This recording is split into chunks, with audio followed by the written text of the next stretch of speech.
let's go behind the headlines now and get top-tier analysis and a better understanding of the news and issues of the day. And for this, I'm joined in the studio by the current affairs analyst and professor of communications at Bayes University in Abuja, Professor Adeniyi. Prof, great to see you. As I said just a moment ago, we're having a harvest of professors. You're the third in a line of super professors who are joining us. So we're always grateful to have the benefit of your analysis. Thanks for the honor. I'm going to get into a little bit of what we were discussing previously, but before that, I wanted to talk just briefly about your impressions, the members of the leadership of the Central Bank of Nigeria who appeared before the Senate today, going through their clearance procedure. I mean, what do you think of all that? I mean, should clearances be sort of as fairly simple and straightforward as that, or should that require a lot more, especially in a country with so many of the problems, economic and financial and all the rest of it, that Nigeria has? Well, how our senators clear nominees or appointees, has always been in the front burner, but my sense is that most of the time, the major work happen before their actual appearance on the floor of the Senate. Yeah, most of the time, the actual consultation, negotiation, horse trading, discussions and all of that, it takes place even before they get to the floor. So the floor, coming to the floor is sometimes mostly a showpiece or somewhat ceremonial, They just come, they are respected. They're just made to present themselves, to talk about the problems they hold for the people or for the organization and where they're going to work. And of course, they're allowed to go, But again, it may not just be a problem of the Senate. We also have to be concerned about the process of appointment. Here we're talking about the presidential system, where it's one person, technically, has a sole prerogative. Is this something that we need to review? Do we have to identify some key positions, for instance, and think of a rather competitive process, rather than leaving it as a prerogative of one person? We've seen it happening in some other countries, where some of these positions are advertised, like the INEC chairman, for instance, governor of the central bank, and some other critical position. If we're not going that route, then we should expect that most of the time the process will be as simple as possible, provided that the person who appointed them is influential enough, to carry out an effective lobby in advance of their appearance before the upper legislative house. Nevertheless, were you impressed with the caliber of people who turned Well, up? I know quite a number of them. That's job, for instance, a chief scholar like myself. We belong to the same platform. I know he's a very sound economist. He's a very brilliant person. He did very well in Kaduna. Bala Bello is equally very, very experienced. It's going to be very challenging. Yeah, a very strong pedigree, and of course he did well in Nexim Bank. So looking at those pedigree, you may not be able to say they are incompetent. Even the governor of the central bank himself has got some requisite experience. Even though, there might be questions here and there, but he hasn't done badly. He's above average, and I think he's suitable. It's very suited for the job. Apart from the fact that people think that the president should have looked elsewhere, apart from his region or his state. Other than that, you cannot dispute the competence of a majority of those appointees. I think the officials. Certainly the thing that came across was the fact that there'd been a deviation from the path of what the CBN ought to be doing over the years. And Mr. Cardoso was saying that he's going to bring the central bank back to what it really ought to be doing, which is a very fine line, you see what I mean, rather than sort of being all over the place. But it was interesting that some of the senators who were asking questions were trying to get him to say, well, actually, you need to widen your remit in the context of Nigeria. That's very, very dangerous because it's a professional technical job. You are heading the monetary policy process of a nation, and that can be very, very delicate. We're going through dark times, economic inflation and all the rest of that. Yeah. So it requires you to be on top of the game almost every hour. Be monitoring things and make sure that the policies that you are projecting are well implemented, and of course you monitor them very well, analyze them everywhere so that you can make progress or review them before you proceed. It's a delicate job, no doubt, but in the circumstance, we can only wish them well. Beyond that, beyond the emotional aspect, it's just for them, again, not to be political, or not to deviate.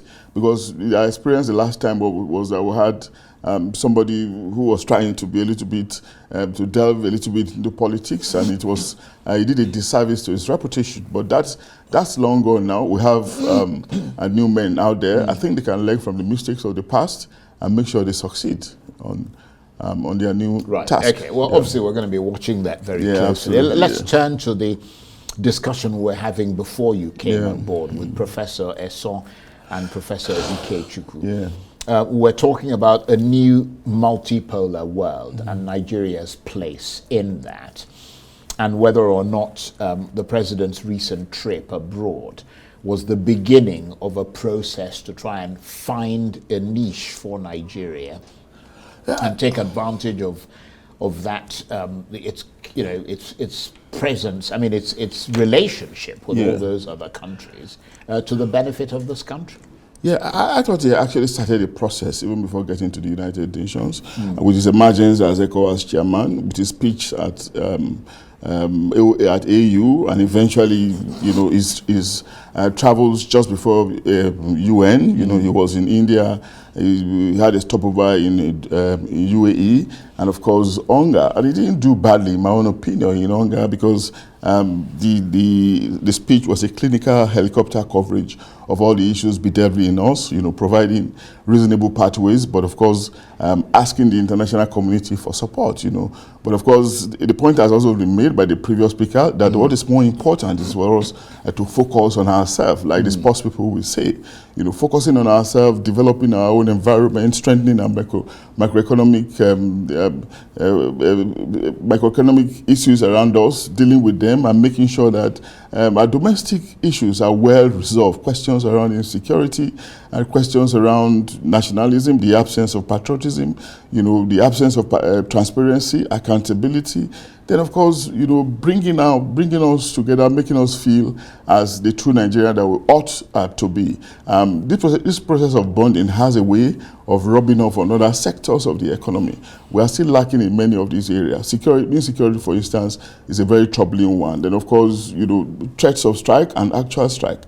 But something is also very important for us to correct, that Professor Bolaji Akiyemi was Minister for Foreign Affairs in the Babangida period. He was only minister for 2 years, and within those 2 years, he was able to come up with the concept of medium powers. He came up with it when he was Babangida's minister, not when he was director. Not when he was let's get that fact right. And he took over from Professor Ibrahim Gambari as as Foreign Affairs Minister before he now handed over to Ike Iwachukwu. But he was there for only 2 years, and he made that impact. And that's why we're saying that sometimes it's not about longevity; it's about quality of service, of determination, and the vision you have.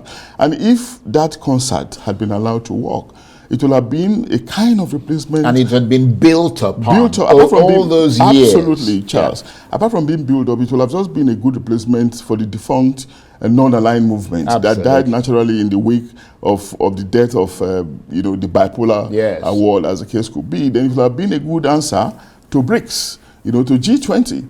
A force that will have been reckoned with, and of course maybe our nation Nigeria will have been benefiting more, as the case could be, much more than where we presently are. Because we're just there now. There's no definite foreign policy. We've had Africa as the center of our foreign policy. We've heard about citizen diplomacy under Obasanjo as well. From then on, it's just been lethargy. There hasn't been any robust, vibrant articulation of a definite foreign policy such that will galvanize us. And most importantly, just like in communication, we talk about branding and rebranding.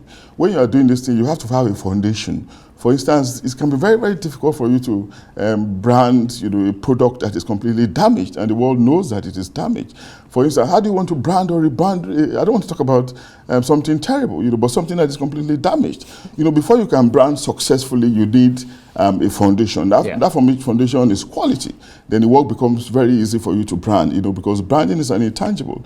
We know what the president is doing by all these visits, by talking about foreign investment, by hoping to meet this president and that president. It's brand building, but there has to be a basis for it. And that basis will come from strengthening our domestic I think that's a very important. reasonable analysis. But looking at it from the international perspective, you have to wonder whether this multipolar world in which we live now gives Nigeria a better opportunity to start doing some of those things that you're talking about. Because it used to be, the world used to be like a pre-feast world where America set the terms and you just had to order from the American menu. But now it's almost like it's a sort of a la carte menu, and you can pick and mix a bit more, and that, I would imagine, gives Nigeria more opportunity. We have a potential. We've got the population, we've got the labor force, and of course, if the right policy decisions are taken and properly followed and implemented, I'm sure on a consistent, sustainable basis, if we can reduce patrimonial politics, forget about the economics of borrowing, limit corruption or completely eliminate it as much as possible, strengthen our institutions, give us reasons why foreign nations will respect us.